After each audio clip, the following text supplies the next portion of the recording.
My name is Natasha. I'm the co-founder of Urban Blueprint. We're a design and build company based in Toronto, and this is my house I designed with designer James Davey. My 2 kids and my husband, we've already lived on this street, so we knew we loved the neighborhood and we wanted to find something that we could fully transform. I wanted it to be family friendly, but our last house was open concept and I wanted this to have more distinguished spaces. Our living room all started with the fireplace stone, which has blue and sort of yellow hints to it. And then we definitely wanted to do multi-tone cabinetry, so the profile is a dark gray, but it has hints of Farrow Ball India yellow.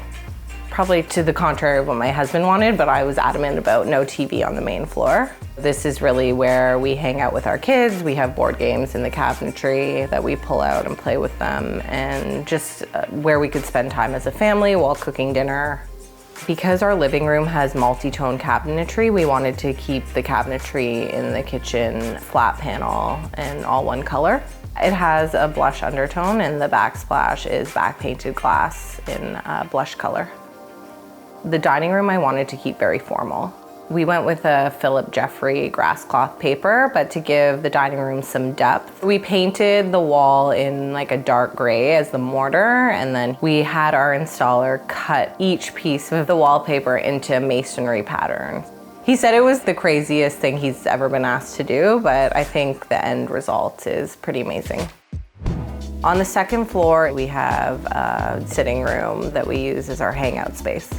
I love the bright green, that chartreuse velvet and the drapes and the designer Guild pillows. I think it's got a really fun vibe.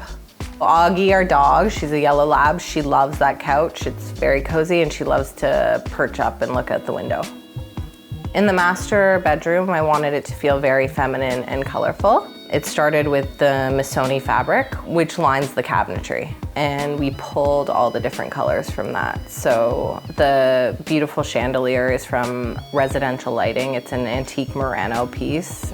Even the pillows, they're also Missoni, and I love the different patterns. I think they're really feminine. I think it comes from having worked in fashion for 7 years.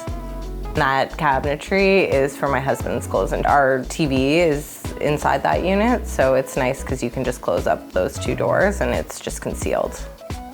The ensuite, I had fallen in love with that mosaic tile 3 or 4 years ago working on another project. So it started with that and then everything transpired from there. I'm obsessed with the sconces in that bathroom. They're Kelly Wearstler and they took a year to arrive.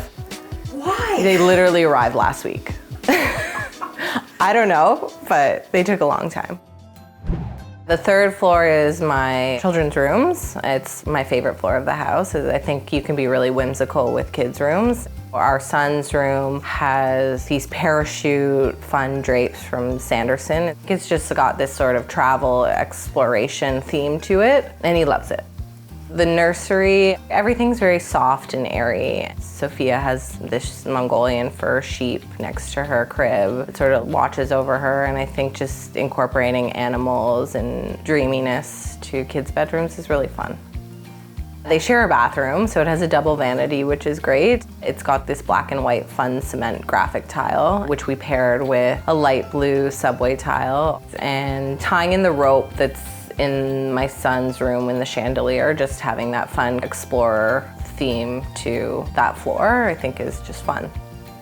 I think it's taken a few houses to really nail down my aesthetic. We've done really modern, we've done traditional in previous homes, and I think this is the home where those 2 styles meet.